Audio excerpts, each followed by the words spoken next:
જામનગરની સરકારી જીજી હોસ્પિટલમાં મોટું આર્થિક કૌભાંડ સામે આવ્યું છે। વહીવટી વિભાગના આઉટસોર્સ કર્મચારીઓએ 17.20 લાખ રૂપિયાની ઉચાપત કરી છે।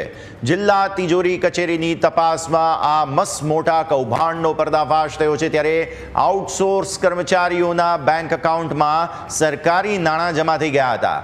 માત્ર પોતાના જ નહીં, સંબંધીઓના ખાતામાં પણ નાણાં ટ્રાન્સફર કરાવવામાં આવ્યા છે અને અંગત ફાયદા માટે સરકારી રૂપિયા વાપરી નાખ્યા હોય તે પ્રકારનું કૌભાંડ સામે આવ્યું છે।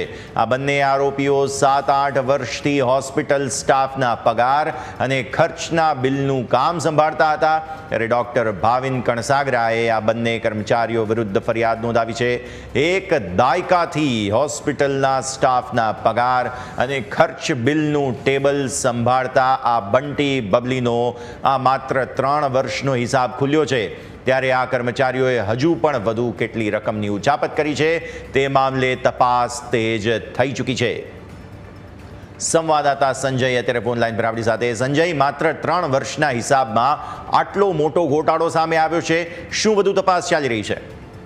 જે ચોક્કસથી જે પ્રકારે ફરિયાદ કરવામાં આવી છે તેને લઈને જે આઉટસોર્સિંગના બંને જે કર્મચારી છે, જેને દ્વારા જે આઉટસોર્સના કર્મચારી દ્વારા આ પ્રકારનું જે કૌભાંડ છે, જે સરકારી બિલોનું ખોટું નાણાંનું ઉચાપત કરીને પોતાના અંગત સ્વાર્થ માટે તેઓએ ઉપયોગ કર્યો છે। હજુ તો માત્ર જે પ્રાથમિક ફરિયાદ દરમિયાન જ તેમના વિરુદ્ધ કાર્યવાહી કરવામાં આવી છે, પરંતુ હજુ જે તપાસ થશે તો વધુ પણ નાણાંની જે કૌભાંડ છે તે બહાર આવી શકે તેવું લાગી રહ્યું છે।